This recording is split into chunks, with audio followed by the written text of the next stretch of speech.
Go Vaughn, one and all, and welcome to the Literary Baptists, the show where we get together and discuss classic literature from the perspective of confessional Baptists. The full fellowship is here tonight. Welcome, everyone. Hope everyone is well. What is up? So, Sup, a lot dog? of things are up. If you say the sky, I solemnly swear. I didn't. I know.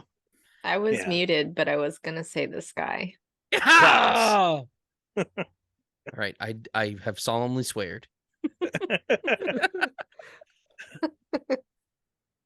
So I know we just did a reading roundup last episode that our YouTube exclusive audience got to listen to because it was too long for us to put on the podcast feed. But anybody got any really exciting books on the nightstand, so to speak, right now?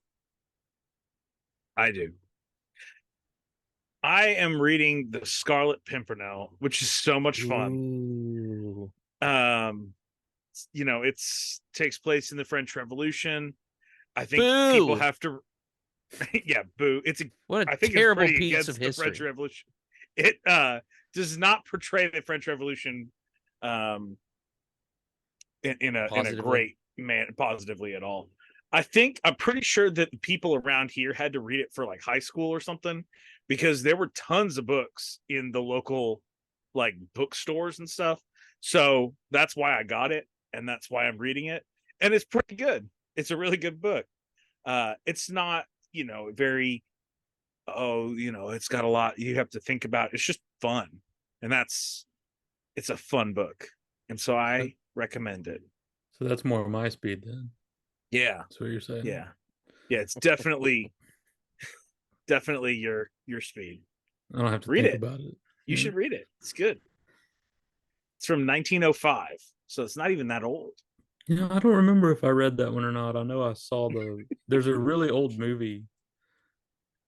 Like, Well, I one mean, that you it see would have on, just like, come Turner out Classics or around something. the time you were old enough to read it. Yeah. So I wouldn't, yeah, like in the 50s or something. yeah, I wouldn't blame you for that. Not reading it.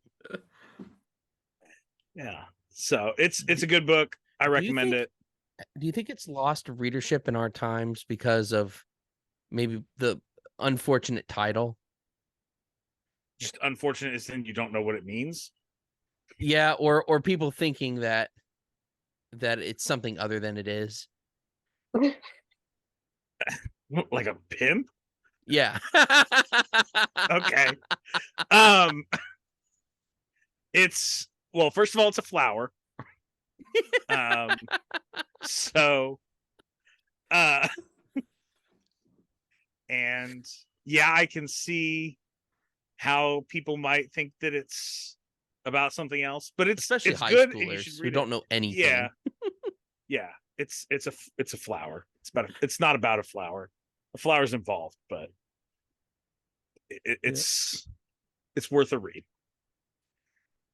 I could see a old school Southern Pentecostal mom seeing that book come home and be like, "Oh no, you're not reading that in my house." Yeah. Sort of like Harry Potter, but the Scarlet what? No. Yeah. That's not a life we condone. It's a flower. And there are people who are saving aristocrats care what you from call the it. French No. mobs. That's the main story is about saving aristocrats from the French mobs in the French Revolution, which is a noble cause. Pun intended there. But So Well done. Anybody else have any great picks that they're obsessed with at the moment? I'm not really obsessed with anything at the moment because I just started reading Confessions. Ooh. So Saint Augustine / Augustine, however you want to say that. But I just got through like the intro to my translation, so I think I just started actually reading his words. So pretty excited about that. And then I'm reading a book on narration for Charlotte Mason by Karen Glass. It's called Know and Tell. So that's pretty fun if you're a Ooh. homeschooler, educator, person, or really anyone that's interested in reading and knowing and telling. That is a stinking good title. Yeah, Know and No Tell. intel. Yeah. Shoot. No, it's pretty good. I'm enjoying it so far. And then I'm listening to an audiobook by, I think her name is Christine Cohen or Kristen Cohen, and it's called The Winter King. And I think her stuff's like on Canon Press. I don't know if I don't have Canon Press anymore, but I'm enjoying it. She read it herself. It took me a little while to get into it, but maybe it's a little overly allegorical for my taste, but I'm still kind of enjoying the story. So it's just kind of a Fantasy fun genre. Yeah, it's a fun light read. And then our family, we finished the second Wingfeather Saga book by Andrew Peterson on our road trip, and that was a lot of fun. And my youngest son liked it so much he decided to binge the next two books of it, and he pretty much lived Wingfeather Saga for like 3 days in a row. Wow. So yeah, he emerged from his room victorious, and Nice. we've barred him from telling us anything. Do not speak a word. But this family will remain unspoiled. yeah, now it's kind of a silly series when you first get into it because there's so much made up in his world. You know, there's a lot of word. It's almost very difficult to read aloud just because the words are so different. Like even the animals, there's like all these clever little animal creatures that he has, like diggles and all kinds of stuff. It's funny, but it's really funny. So very clever. So I highly Super recommend Wingfeather Saga it up. It's a little not dark, but perilous. So High stakes. lots of peril, lots of real life type drama in a good way. Nice. I've wondered if because I know of people that have struggled to find good children's content that they can trust, whether books or shows or movies or things like that are going to be formative in the faith for their kids. And I've wondered if we shouldn't try to do like some sort of roundup or something and make some recommendations, because that seems to be something that's lacking in a lot of corners. I think it's lacking in general to some extent. But for just not existing. Yeah, the older books I think are good. But newer books, I do think it's probably a pretty small set. Maddie mentioning her family reads, I forgot about my family read, which was we just finished The Tempest by William Shakespeare. Ooh, old Bill. Okay. And it was fun. Uncle Bill. The kids, when bringing kids into like play parts, they enjoy reading Shakespeare.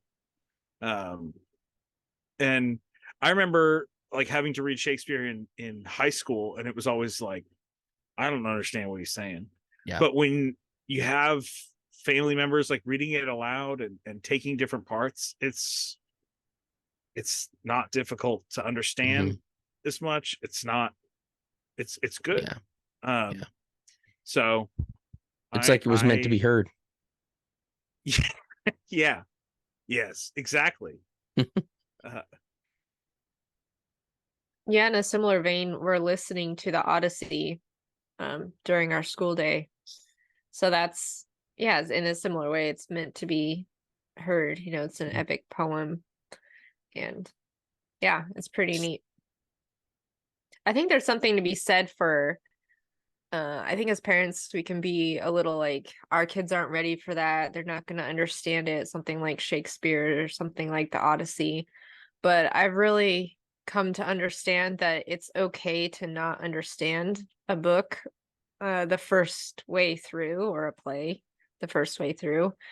Sometimes you just kind of got to enjoy the ride and then revisit that. And I think that we can be too quick to give up if we just don't understand, or feeling like you have to explain every word or define everything, or you know, scaffold the book maybe too much. I think some visual helps, like the acting out a play is nice, or the Odyssey, just kind of having a visual of, you know, the maps or things like that. But with my own kids, they were familiar with this, with the part of the Odyssey where he's on the island with the Cyclops. Like they had heard that part of it before, so that kind of stuck out, and like you could almost follow it more because you knew the story already. So I've really liked to introduce my kids, especially in reading aloud to them, because maybe just like making them sit down and read it on their own. If they're not an avid reader, they would probably just be like, I hate this, and you might put a bad taste in their mouth. But listening to it, you know, we like to listen to it, and then we get our sketchbooks out or watercolors or whatever, and then you just kind of draw, and it's a nice relaxing time. And they actually ask, like, can we listen to the Odyssey? Wow. So you know, there's just ways that you can incorporate it, and it's not something that I make them like do any narration for. It's just like, just listen to it, just be exposed to it this first time as we go through it. So yeah, I mean, as a great philosopher once something said, I picked up along the way. Oh, sorry, there was a lag there. My Okay. apologies. As a great philosopher once said, sometimes in order to see the light, you have to touch the darkness. Yeah. That's so true. Yeah. Man. The profundity It's of been it so all. long since I've seen that show. I literally the other day, I came this close to tweeting on our Twitter account. This is a public service announcement. The Rings of Power does not exist. But I didn't want to speak for all four of us, so I didn't post it. You could generally speak for most, I think. In the Was that world, Guy in the world we Ladrill want to that live said that? in, it does not exist. It was her brother. Was it her brother? Yeah. I'm blanking on his name, but Finrod? Yeah. Yep. And then she carried his knife around the whole show and never used it. Wait, maybe she used it to swim, to cut through the waves. Yeah, once she swam through the sundering seas, it probably was rusted beyond all repair. Even an elvish smith couldn't fix that knife. What in our chapter we're gonna discuss, when they mention the sundering seas, I'm like, oh, Galadriel swam to that bad boy. Yeah, that's right. It's not that big. Galadriel I didn't notice the knife thing, but it reminds me of I forget. I think it's Chekhov, maybe.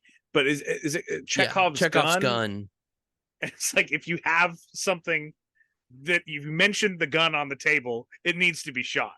Yeah. And it sounds like like maybe that knife should have been used. I don't remember the knife because it probably only showed up a little bit. It kind of makes me want to have like do like a social experiment where you like do that to somebody in a story and then just never use it and then drive them insane.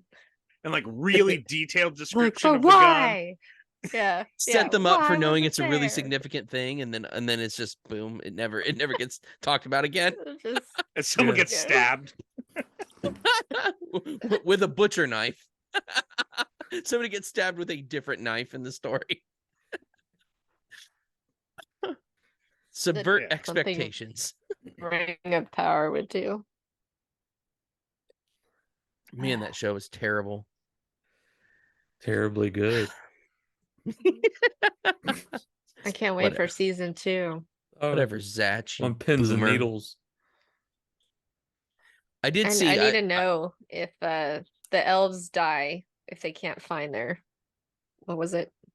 not Mithril. Is it Mithril? Yeah. No, it was Yeah. Mithril. Okay. Yeah. Mithril. Wow. It's It's blacking so it out of my freaking mind. preposterous. That the key to the life of the elves, like Silmaril light went into Mithril or something. Maybe Ungoliant like sucked the light out of the trees and then regurgitated it into the mountain and it became Mithril. That makes Boom. sense. Origin story. Mithril is just Ungoliant poop. That's awesome. Yeah. Okay. I mean, it is kind of a web. It's Aged. chains. That's chainmail. So it's There you kind of go. web-like. Maybe it's like maybe she got crushed in the mountain and her cracks. I could be a writer for Rings of Power, guys. Man, you really could. Bring in the big bucks. It might be a little bit more accurate. That's a better theory than light dripped into some metal or whatever that was. Mm.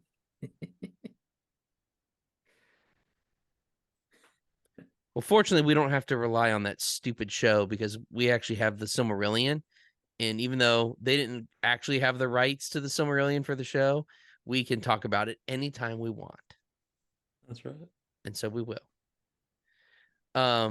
Actually, it is kind of funny we got on the subject of Galadriel because she does come up in the chapters that we are discussing tonight. So it's chapter 9 of the Flight of the Noldor. Or I'm sorry, the Darkening of Valinor first, and then chapter 9, the Flight of the Noldor. I was gonna say I haven't read chapter 9 yet, so Yeah, neither have I. So we may not get there. You said we were only doing chapter 8, so I'm pretty sure we were only gonna have time for chapter 8. Yeah. I'm dying on the vine already. It's 10 o'clock in my world. Well, the rest of us live in real time. Yeah, I live in the futurely- future. I live in the future. I'm looking out for you guys. I was I'm born taking- in the future, but I moved to the past or present. What a Tolkienian concept, frankly. it is the significance of the passage of time. Yes, exactly. Couldn't have said it any better myself. Nick, were you gonna say that or I forgot, but I had it written in red on my notes so that I could remember to say it. And it was relevant. I could have easily said it. Yeah. This is probably the earliest it's ever been said, too. It Yeah. might be. So it's pretty impressive. really Check it's that off pretty- your bingo card. It's pretty significant. Oh, man. Yeah. So the trees, Yes, trees. am I right? Yeah, so the whole thing about so the chapter title is pretty ominous because kind of the feature of Valinor is the two trees that produce light that basically lights the entire world essentially. And so the Darkening of Valinor obviously is a very foreboding chapter title. And it starts off in a dark place where we finally we get introduced to, I think, is a really interesting character, even though we don't see a ton of her, but Ungoliant, where she lives. So Melkor, aka Morgoth, is returning. Let's see. Thereafter, the watch was redoubled along the northern fences of Aman because obviously, so from our last chapters, Melkor has been let go from his captivity. The other Valar spoke for him, gave him another chance, and he's only doubling down on his dark deeds. So thereafter, the watch was redoubled along the northern fences of Aman, but to no purpose. For ere ever the pursuit set out, Melkor had turned back and in secrecy passed away far to the south. For he was yet as one of the Valar and could change his form or walk unclad as could his brethren, though that power he was soon to lose forever. And he goes to the dark region of Avathar, and this is where Ungoliant lives, secret and unknown. Now, Zach had a theory earlier. Yes. Avatar is Antarctica. That's it. That's the whole theory. You might be onto something because it's super south. Yeah. And we don't know where once the world is flat at this point. So once it becomes a globe later on in the story, it's very possible that could be actually where, and all the grinding ice that's mentioned too. Where is there more grinding ice than in Antarctica? And it's unexplored. Completely, except for two little places where people do the science. That's basically it.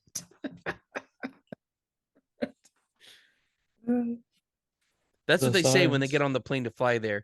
They all do like a group high five and say, "Yes, do the science." It's tradition. That would be epic. It would be pretty epic. I hope they really do that. I hope so. We went to an Antarctic center once when we were in New Zealand, and we got to ride in their little people mover vehicles. Oh, that's cool. I don't know what they call them. It was cool because I had food poisoning from Subway, so I was extra nauseous. Nice. Side note. Did not see fresh. any Ungoliant there. You didn't look Antarctica. that hard though. Yeah. Antarctica is the setting for one of H.P. Lovecraft's greatest stories, At the Mountains of Madness. It's incredible and very, very haunting. Anyway,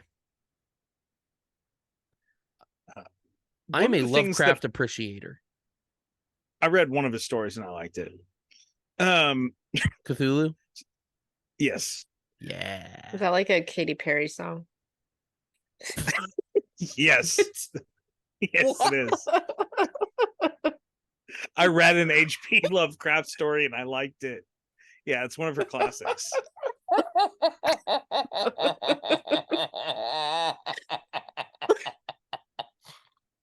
Oh, I am dead.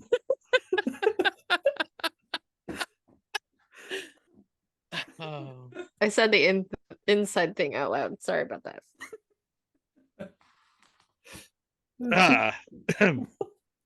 Reading through the Silmarillion this time, I have noticed how little notice the Valar take of the things that are going on around them. It kind of just seems like they're just doing their own thing. Oblivious. They're so oblivious to like all this is happening on their island, on their continent. It's not like he's, off somewhere crazy somewhere else. He changes into a different form and walks around.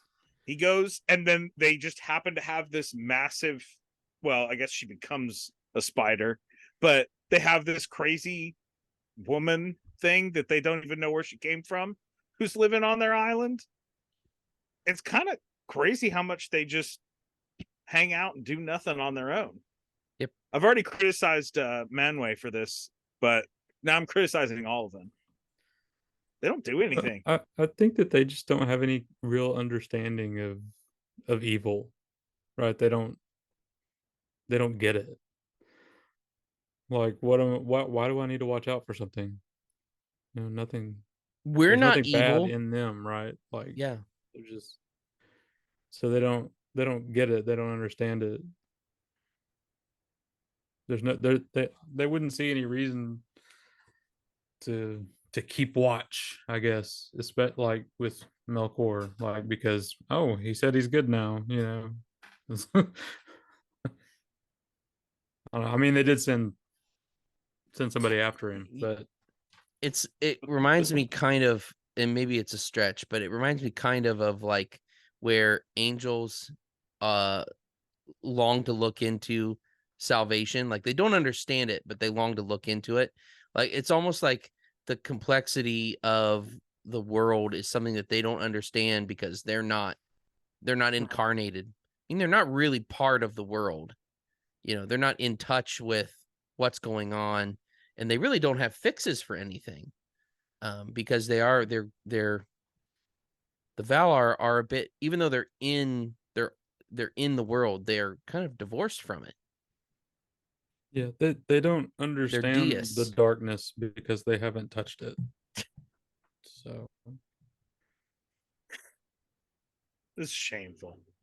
Anyways, long story short, Melkor went in the other way. The Valar are apparently clueless and about to have a party. Yeah. Parties are Yeah. fun. They're just gonna festival it up. I like parties. But when people are trying to attack you, like, maybe be careful at a party. It is interesting how he like sets the scene here. Like you've got Melkor sneaking in. They're all up there on their mountain, and you have this kind of like, you could tell it's kind of sketch like peace deal, because Fëanor comes, but he doesn't come in all his regalia. Mm-hmm. So he's not being prideful, but he also doesn't let them see the Silmarils, Mm-hmm. which if you want to talk about, we could. But it's Well, just, he left them at home. it's very drama. Yeah. It's just a lot of drama. Like you have this like kind of coming together, this peace treaty among half brothers. Everybody's gonna have a party, and then Melkor and his spider friend are about to cut some trees. I want to go I back don't to know. the reconciliation with the half brothers for a minute, because it shows so much about not only Fëanor's character, who kind of reluctantly makes up with Fingolfin, and it shows the absolute incredible character of Fingolfin as just like a really honorable elf. Like he was the guy, he got threatened with a sword by his half brother not that long ago, and instead he comes in and says, we might not. I don't have the quote in front of me. I'm gonna butcher it probably, but like we might only be half brothers by blood, but we're full brothers by heart, or something like that. Or He full says, brothers half in. brother in blood, full brother in heart will I be. Thou shalt lead and I will follow. May no new grief divide us. Yeah. Which is just completely and utterly based. And I think that's awesome. Even though, and it's kind of funny because like he says that, but then the people, the Noldor, there's a small Noldor faction that will follow Fëanor, but the majority of them are still loyal to Fingolfin anyway. And I would be too after that. Just shows what kind of character he's made of. And of course, obviously later in the book, we'll see him do some pretty awesome stuff too. But at this moment, he does have he had like what if his character was a gem, it would be a Silmaril. That's very nice. I'm a Fingolfin stan. he's full of light. It really is. Well, and it even says like the two trees like were both at light at the same time. It was a very magical moment. Yeah, because they like wax and wane normally. Let's bring some more depressing stuff into this. Well, one quick thing. We're talking about light there. Isn't it interesting? It occurred to me when I was rereading, talking about the work of Ungoliant and when they're on their way to crash the party. It says a cloak of darkness she wove about them when Melkor and Ungoliant set forth, an unlight in which things seemed to be no more, in which eyes could not pierce, for it was void. And I thought that was super interesting. And later it says something about a darkness that seemed not lack, but a thing with being of its own. Mm-hmm. That's the thing I thought was really interesting about the description of the unlight and the darkness that follow, is that it is given substance. It's not absence of light. It's not just the negation of something else. It's like substance itself. Mm-hmm. And I mean, Ungoliant even when she's sucking, she sucks up the light she can find and spins it into dark nets of strangling gloom until no light more could come to her abode. So she's taking light and she's twisting it into something that is like physical, and Mm-hmm. and it causes darkness. Mm-hmm. She's crazy. Yeah. Yes. But I wonder if, I don't know if Tolkien, really thought of evil in that kind of way. I know that people say, darkness is privation of light, and evil is the privation of good. I'm pretty sure C.S. Lewis said that. I could be wrong on that. But I wonder if he's kind of, taking a little jab there at his boy, and trying to say that evil does exist and is something like a substance almost of its own. It is interesting. Maybe I'm reading too much into it, but well, I think that could be consistent with like Tolkien's concept of that evil isn't creative; it can only twist what has been made. And so I wonder if that darkness that has substance is only that, because she's taken light and instead of uncreating it, she's twisting it and making it, instead of it being light, it becomes void. And that's why she's able to make stuff out of it, because she actually has to take in that and convert it and twist it into her dark materials. If anything, it's like the most extreme version of evil. It's like reprobate versus just depraved. That line that you had read, Nick, where it says, "In that hour was made a darkness that seemed not lack, but a thing with being of its own, for it was indeed made by malice out of light, and it had power to pierce the eye and to enter heart and mind and strangle the very will." Like, it is, it's not just a privation of something, it is powerful, something that's wielded for evil. And I think it's probably safe to say the gravest of sins are things that are done, like when we use our power that should be for good, but for evil, versus just not doing good. I don't know. That kind of makes it seem a little mellow. But another interesting thing that Ungoliant does too. So she turned material into webs, but then also at the moment that she begins to suck the sap out of the trees, says, "But Ungoliant sucked it up, and going then from tree to tree, she set her black beak to their wounds till they were drained, and the poison of death that was in her went into their tissues and withered them, root, branch, and leaf, and they died. But still she thirsted, and going to the wells of Varda, she drank them dry.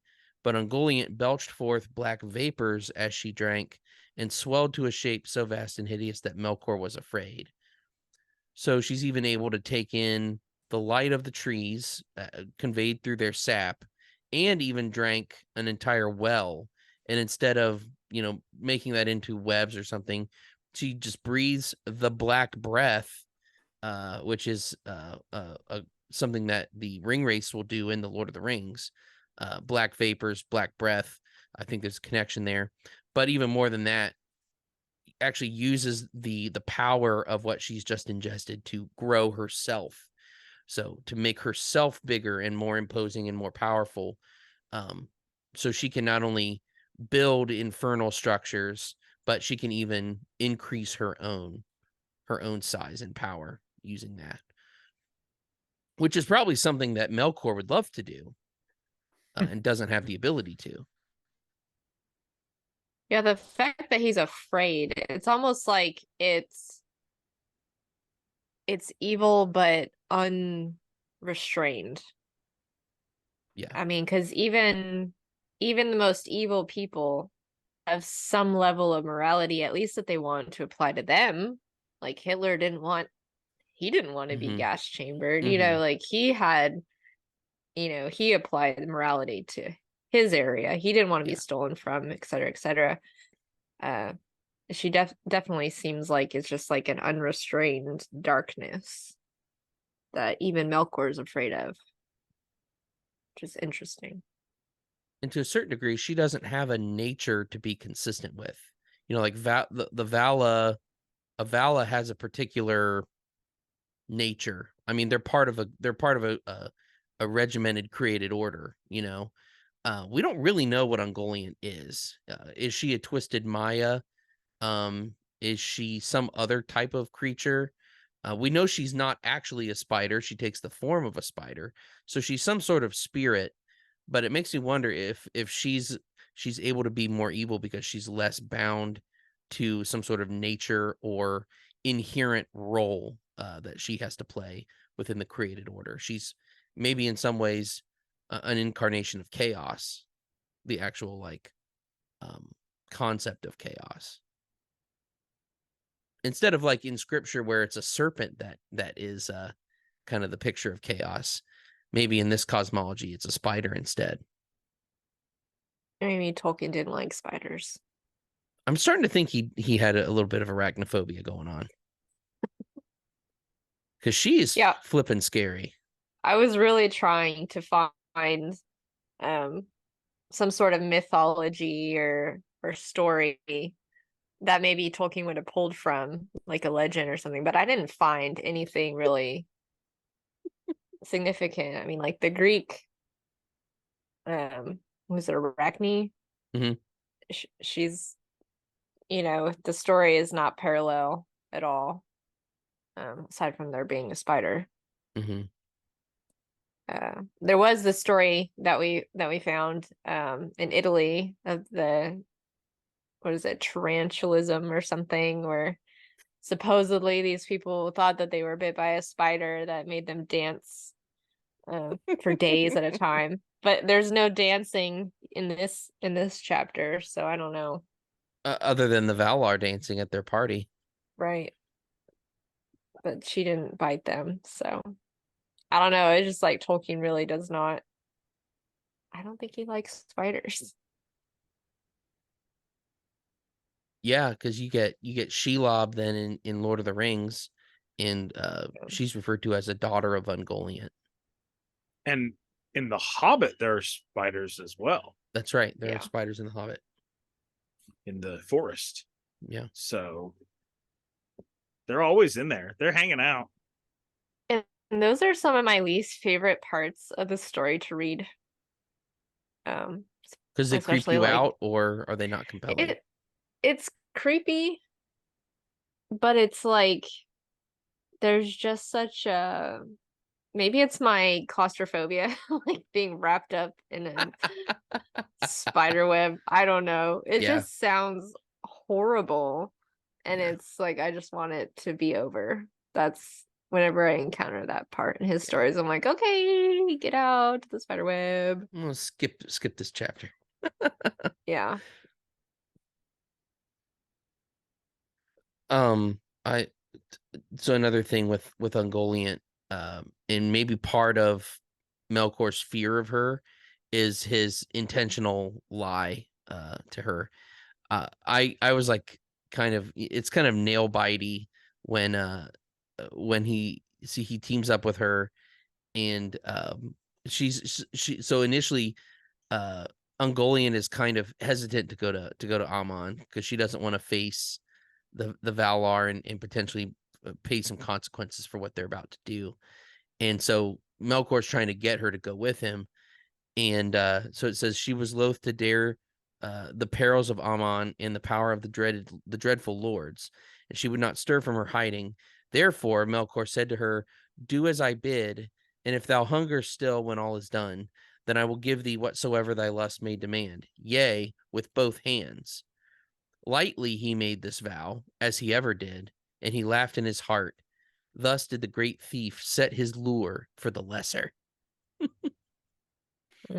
which I thought was just such a bomb line. I love that. The great thief set his lure for the lesser. So good.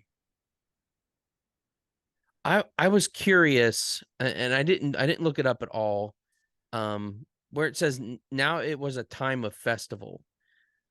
I'm not aware of there being any sort of like festival calendar for the Valar. Do any of you know of anything that would indicate why they would be having a festival, a time of festival? It actually says that it says that they created seasons. Yavanna created set times for the flowering and ripening of all things that grew in Valinor. So I think of that as being like she's setting seasons, and then so with that you have a harvest time, and so you have festival time, and so and then it says that each first gathering of fruits, Manwë made a high feast of the praising of Eru. So, but I wrote in my little notes here, why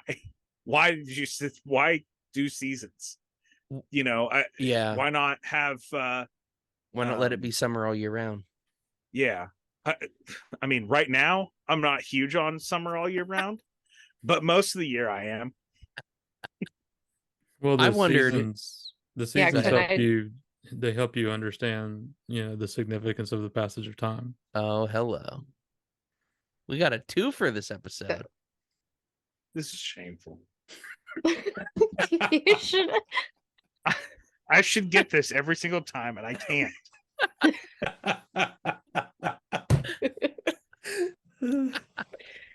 We'll just next time one of us will just start it and then you finish. Okay, yeah, The I'll do significance. that. Passage of time.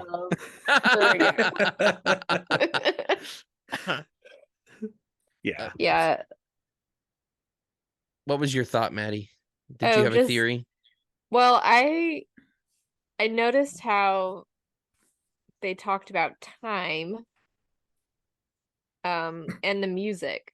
And I was just thinking how I'm trying so hard not to say this phrase again, the significance of the passage of time. But there we go. It's so perfect music, for this episode, though. It is, especially that paragraph. But with the music, like how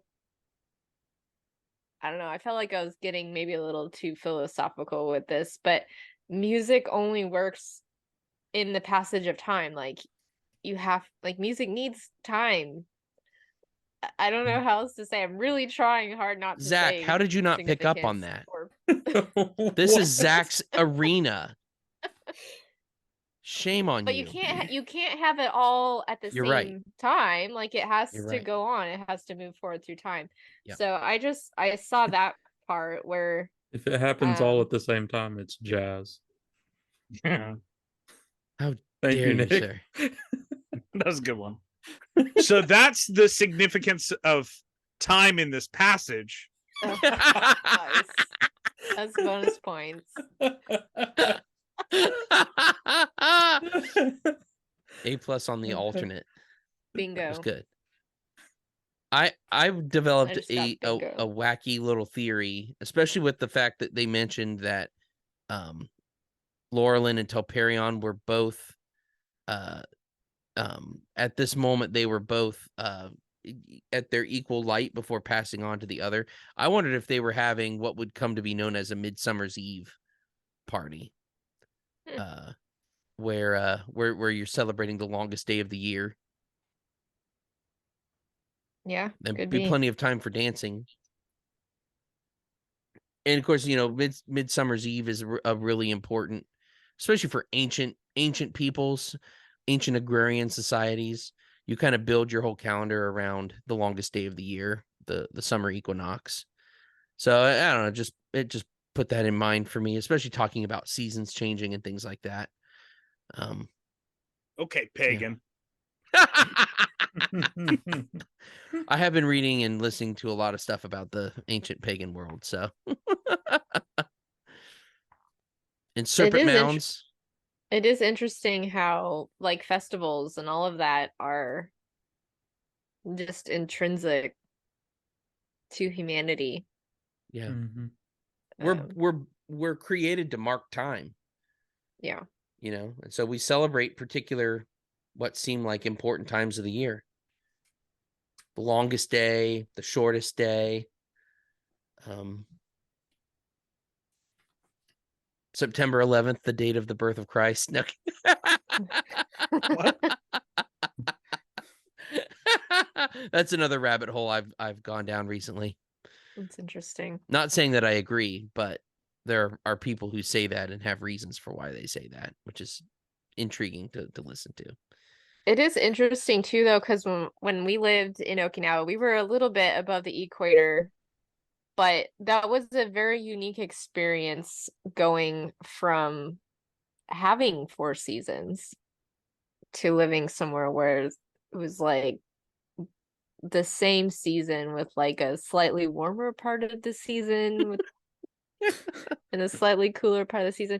But that was interesting, just like having Christmas, especially, because we, at least in the northern hemisphere where most of the world lives, experiences winter during the Christmas season. And we definitely did not.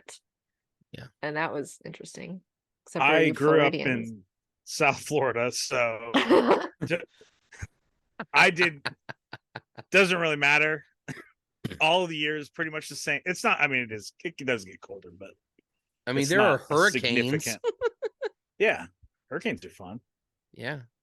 Well, your little September theory then could be good for those Australians who want to experience a little winter for their nativity celebrations. Yep. Australia is not real. I think Ungoliant runs Australia. Have you seen some of those monstrosities down there in the bush? Yes. Oh my word. Absolutely. Going back to time, I have a thought. All right. This is I'm trying to think how to say this really well, but so you won't. You mentioned the pagans and them, and their midsummers Their things, and you're serpent saying mounds and their magic. Yeah, well, their time, the festivals and things like that. And then you think of the law in the Old Testament. There were festivals and seasons of different holidays, basically. But I think since then, and I can't think of where that verse is, but about celebrating Sabbaths and moons and stuff. I think that's part of the reason why. But there's in the been New Testament? a movement. Yeah, there's been a movement within Christianity to kind of get rid of holidays. I know, obviously, the Jehovah's Witnesses, not saying they're within Christianity. Thank you. But they pretend to be. They pretend to be. And they're the dingleberry hanging on to the visible church. Yeah. And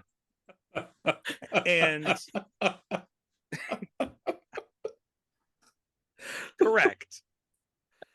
But there's a movement to try to downplay holidays. Well, my point was, I wonder why there is that that kind of impulse to try to get rid of holidays. I know that there's that one verse that I think people tend to take. And then you could also argue in terms of like church holidays, you could probably do the regulative principle and toss things out. But I could start on a whole rant about this right now. Yeah. Well, I mean, it's not prohibiting celebrating a holiday. It's prohibiting people from judging you for celebrating a holiday or not celebrating a holiday. Yeah. Yep. Agreed. Yeah. And the reformers, like, yeah, I could go on, but just because just like how people don't understand what sola scriptura really is, people also just don't understand how to read the Bible. That's true. But like even Calvin's perspective, he had like nativity sermons. But people will use Calvin to say, oh, he was against Christmas, but he was against the way the church mandated Yeah. your participation Right. in church mass and various things throughout the week or the year, saints days and all of that. This is why he should have been a Baptist. He would have gotten that message out a lot easier. Yeah. Just given time. He would have drowned himself. Probably. He's a Baptist now. He would We all have know just that. jumped off a bridge. He Yeah. burned Maybe we're looking Servetus, for- but he would have drowned himself. I think maybe What we're are looking for these, Sons of Feanor? Colossians 2:16, Nick. That sounds right. Yeah, that's Yeah, the one. Colossians.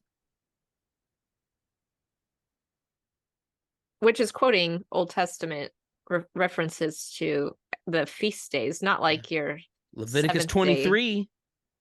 Sabbath. Yeah.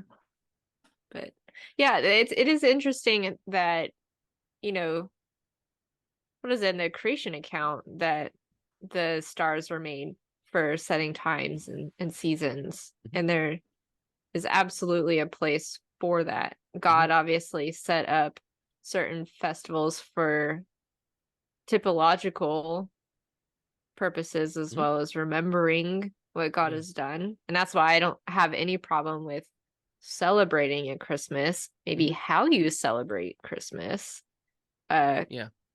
you know, doesn't remind you at all of anything Christ has done, but I don't think there's anything wrong in celebrating your Independence Day or other holidays, I think. And there's just something so neat. I love, like, with The Hobbit, especially when they do like their birthdays and stuff like that. It's like there's just something so neat about the social aspect of cheer and One more reason jolly. to go hang out at the party tree.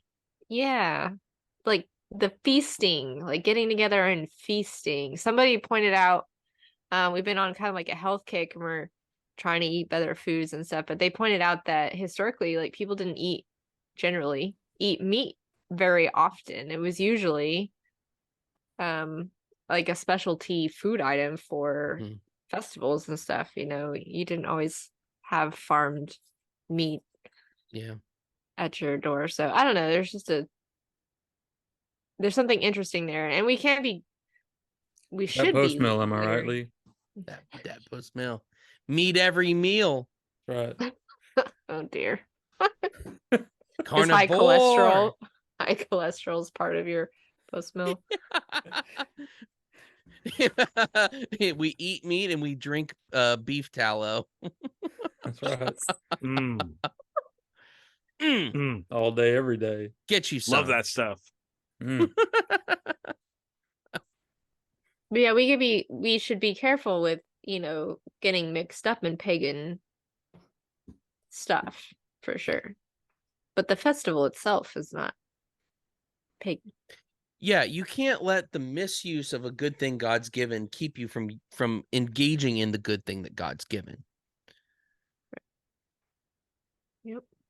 That's why, like, astronomy is a great science, and astrology is a perversion of the knowledge that has come from that worthwhile study, for example.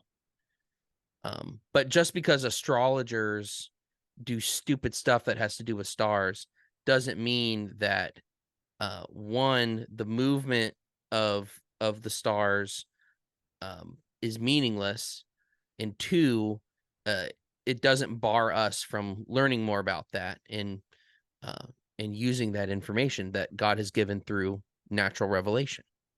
Spoken like a true Leo. Excuse me, I'm a Capricorn. I don't know. I have no idea what they even try to pretend those things mean. What a Taurus thing to say. I think that's what I'm supposed to actually be. Oh, really? I didn't even know. It doesn't, but it doesn't matter. So dumb. How does what sign was above you when you were born have any effect on you as a person? Those things are like never right about me, ever. Yeah. I haven't read a horoscope since I was in high school, and my friend would be like, check it out. Or like if you have a boyfriend, they like pair you with like, oh, you can't date a Sagittarius. Yeah. because I'm like, whatever. It's The kind of only one become those things popular. that matters were the one that the Chinese restaurants. Yeah, Those fortune are the only cookies. ones that mattered. The stupid astrology kind of stuff has kind of actually come back pretty Mhm. Oh, yeah. strongly in the past 5 years or Big so. time. Big time. Probably all those amongst- witches trying to drink their moon water. Mm-hmm. Yeah. Charging up their crystals, burying them in the yard to soak up the earth's energy Jeez. before they put it on a pendant. In the pendant has to, like, the crystal has to rest against your heart in order to boost your chakra or something. I can't remember. That sounds legit. Yeah. Yep. Or like Yeah. there was a thing for a while of like mothers of teething children giving them amber beads to chew on Mm. because it would promote like good energy and something I forget. And we're like, When no, they're was gonna like, bite that, they're gonna choke on that thing or swallow it, hurt it themselves. was like, well, it's been a while since I've had little children, but when my babies were little and they teed, like you can get the amber necklaces. I had no idea. And yeah. I looked into getting them, but I was too nervous about having something around my baby's neck. Mhm. But this is the first time I'm even thinking of it as association with like new age stuff. I don't know if it is or not. But I don't know. Super Placebo weird. effect. So hopefully none of the Valar here wearing amber necklaces. Maybe the Silmarils had like some sort of vibrations, energy. The frequency Yes, their frequency. vibrating at the right Got a vibe. frequency. Yep. Zach, you seem to know a lot about this kind of stuff. Oh yeah, man. Yep. It's all in those Mormon books you read. Yeah, my chakras are aligned and third eye opened or something. I don't know what that means. So. Yeah, you push. Maybe just be careful.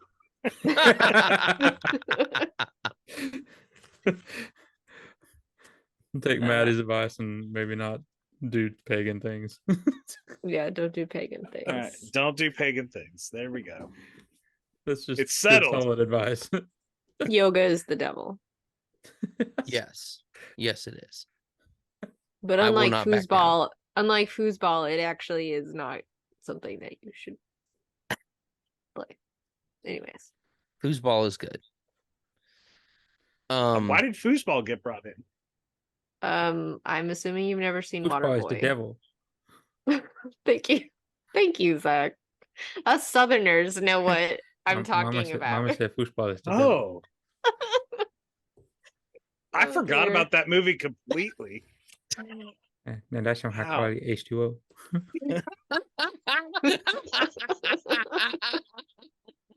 Wow. You should do that voice every episode sometime. Just like sneak it in somehow. That was great. You have to do that. My mama said. My mama said that foosball is the devil. You sound just like Adam Sandler. For real. Thank you. I do enjoy some Adam Sandler. It is his spiritual gift. I bet you he got that on his spiritual gift testing. Yes. Yeah, I was real high on Adam Sandler impersonation. I'm gonna go back to crapping on Monway for a bit. I want to read a paragraph from the end of the chapter. So after all the carnage has happened, things are terrible. Everyone is very sad. The trees are drained of all their light. I thought it was in this chapter, but Nienna comes and cries and waters stuff with her tears. Anyway, I think it's in the next chapter. But so it says, so there's silence in Valinor. No sound could be heard, save only from afar there came on the wind, through the pass of the mountains, the wailing of the Teleri, the elves that like to sail in ships. That's who the Teleri are. Like the cold cry of gulls, for it blew chill from the east in that hour, and the vast shadows of the sea were rolled against the walls of the shore. But Monway from his high seat looked out, and his eyes alone pierced through the night until they saw a darkness with a capital D, a darkness beyond dark, which they could not penetrate, huge but far away, moving now northward with great speed, and he knew that Melkor had come and gone. And I'm like, why didn't you know where he was before? You know he's gone. Why couldn't you have used all this sight to like find him or track him or whatever? No, he just sits on his high seat up there on the top of Taniquetil and just doesn't pay attention to anything. It's dark. Yeah, right. He's one of the wealthy 1%. He can He's out sit of in his touch. mansion up on the mountain and not be close to any of the little people. Yep. Wow. Well, Probably a colonizer. well, the dark was so dark that I'm not even gonna finish it. Like he'd have to touch it in order to see through it and see the light. No, I hate myself. that's the second time you've done this today, Lee. Yeah. You touched Lee's the gonna darkness hate- twice. Yeah, I he's hate myself. gonna hate it so much that he likes it now. Reverse psychology myself. It's a No, double negative now. what I'm gonna hate is going back and editing this episode. That's what I'm gonna hate. To cut out all your darkness references. Yes, exactly. You. I liked this descriptor. And then in the next paragraph, the earth shook beneath the horses of the host of Orome, and the fire that was stricken from the hooves of Nahar was the first light that returned to Valinor.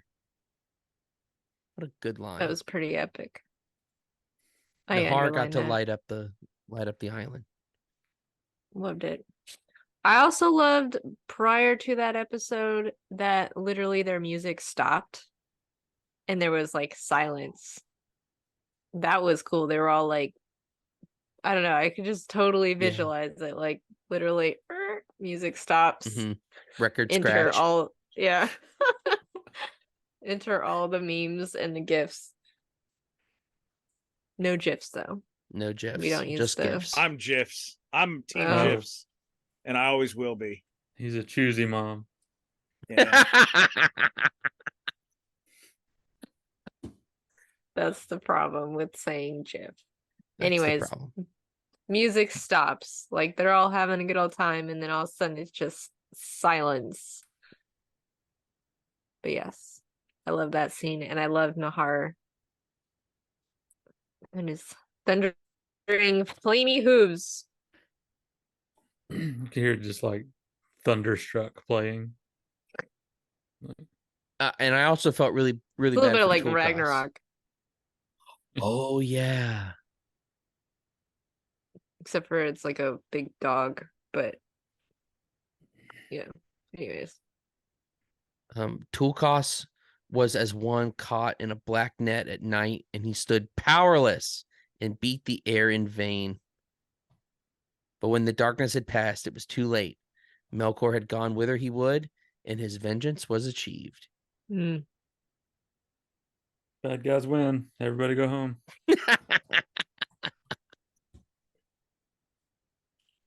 Bad guys win. Yeah, and he had only just won. This was only his first victory. We'll get to see his next victory in the next chapter. Spoiler alert. Well, any closing thoughts? Any big takeaways? If you're having a party, keep your eyes peeled. Have somebody watch the door. Yeah, you need a bouncer at those things. Yeah. If only there was a bouncer. Tulkas should have been the bouncer. Mm-hmm. Of course, you don't want to keep him from the party either, because I assume probably he's the life of the party. Yeah, he was probably in his cups. I love that term, by the way. I love that term. Ugh, he's in his cups again. if you're hunting Melkor and you think he goes north, go south. What's the thing from The Office? I think about what an idiot would do, and then I do the opposite of that thing. Yeah, do not do that thing. Yes. Yeah. And I do not do that thing. It's a great philosophy. Who would be a good bouncer at a Valar party? All the Valar get to dance. Focus. No, you gotta dump that onto the Maiar. It'd be Mandos, Yeah, wouldn't it? I agree. Gandalf. Gandalf. He'd be a Old pretty boss. wizards. Yeah, Mandos you would cannot just pronounce pass. doom on everybody. If Thou only there were shalt some not. eagles Oh, here we Right. go. who could be watching, from up Eagles. high. Frankly, you get a junior eagle and you stick him at the gateway to the green, the Azelohar. I mean, that'd be pretty imposing. I wouldn't want to get pecked at by that guy. Mm-mm. Especially as a spider. Yeah. Yeah. The natural enemy of the spider. The eagle. Heard it here, folks. Food chain. It's the food chain. Yeah, don't get caught celebrating up on a mountain. I don't know. Good. Don't get caught celebrating on a mountain. Just trying really hard not to think another If you're gonna song, get but caught I'm not- celebrating, No. make sure it's in a valley.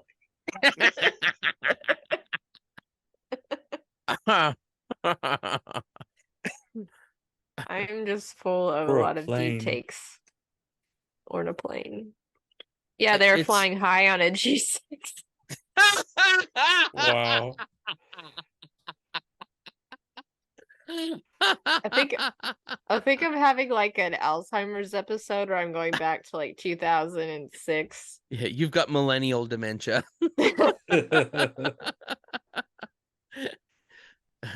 Like every song I could think of is something I heard in 2006. That was a great year for music. Yeah, it's a good time. boy. We should bring back the mid 2000s. Yeah. Just bring it back. Yes, we should. Ugh, flying high on a G6. T-shirts and neckties. Mm-hmm. Ooh. Chuck Taylor All-Stars. Your popped collars. Oh yeah. I never had a The pop double collar, but- polo with the inside collar popped. Oh Yep. man, that was so stupid. Oh, I want to do that. Tucking Those were just the front of your shirt in. Yeah, Wearing- you gotta show that belt buckle. Wearing flip flops without socks. Weird. What? Did That Japan one might be a little wear off different. on you? All the kids these days are wearing socks with their sandals on. I'm like, that Oh, was that's true. nerdy when I was a kid. What are you Yeah. doing? But now you're a nerd if you walk around with your toes hanging out. You need your socks on and your Crocs. That was like the Ugh. ultimate. Like if you had Crocs, you were a nerd. And then if you wore Hmm. socks with your Crocs or Birkenstocks, I'm rhyming this. You should write this Yes. down for your poetry. Sounds like Dr. Seuss. Socks do- and Then I'll Crocs put and you in the- Birkenstocks. Stocks. Put you in I wear stocks. socks and stocks, and I don't care who knows it. I've got And a rocket in my everybody just pocket. and everybody just mocks and mocks. Who's This wearing could be Crocs your and socks. Jabberwocky, Oh Maddie. my gosh. Now they're wearing their socks and Crocs while on TikToks.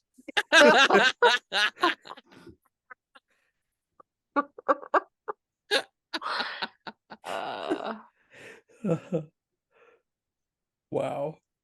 And everybody Unbelievable. just mocks. This is Yep. going places. I am a lyrical genius. Yeah.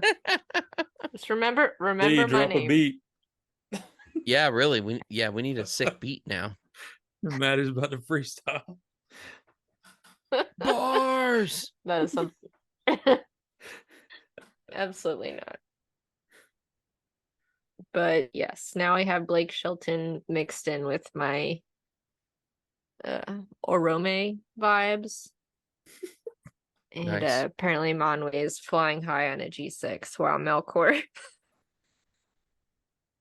You can cut all this out. I'm good. Melkor's in My Chemical Romance. That's exactly what he's doing. You got a point. Join the Black Parade. With the little hairdo thing. Mm-hmm. I honestly, like, at times I have actually pictured him in my mind as like a gigantic Gerard Way, the lead singer. You know who I'm talking about? Super emo. Yes. Yeah, super emo. Like, he already looks like he's kind of dead.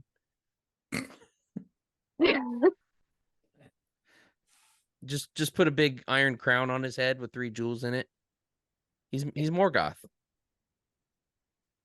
I've never pictured him with a face before, so that's helpful. Really? Yeah. What are you, Amish? Whenever she's reading a book, she never imagines any characters having faces unless they're described. I think that's the result of a mental condition. No, that's creepy. I think you're maybe a it's because sociopath. he's like Voldemort in my mind. He just like doesn't have a face. He doesn't have a nose. Person like Charles Dickens writes that some character has a nose. She's like, oh, he has a nose. He's got a face. The one character in the book that has a nose. Wonder if that's significant.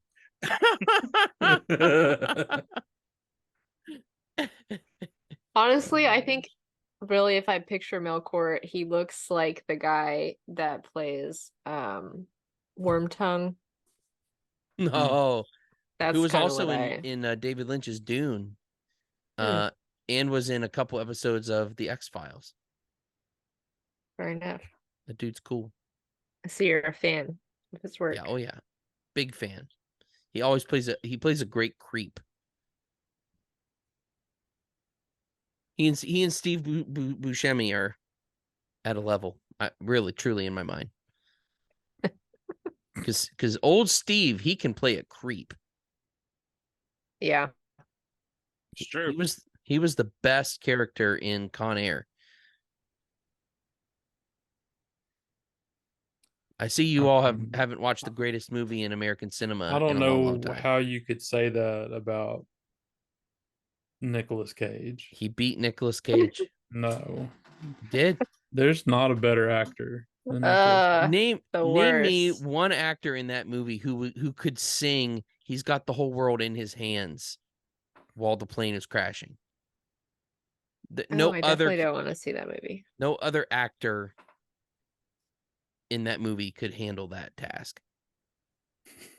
So my problem as a woman with a movie called Con Air is that I know where you're going. Play this out. This is gonna be hilarious. Our hair dryers are yes. Con Air. That's a different movie. You don't know the entire story takes place inside a gigantic hairdryer. They're trying to escape before it gets too hot in there. Like Hairspray, like a scene of Hairspray. Yeah. Oh my gosh. Machete was in that movie too, Con Air. Yes. Machete. It's been a long all time. Right. Well, thank you all for a scintillating conversation as usual. And until next time, may Manwë keep you in the one, and peace out. Peace. Obsessed about right now. Okay. Yeah, you just lead off with that. That'll be our segue into. We can talk about what we're reading, and then we can get into the half page of the Silmarillion that I have notes on. And how we're not colonizers. Right. Yeah. You are. That's going to be like the very first thing of the episode. We're not colonizers. Hello, everybody. My Govanen, one and all, to the free peoples of Middle Earth and colonizers alike.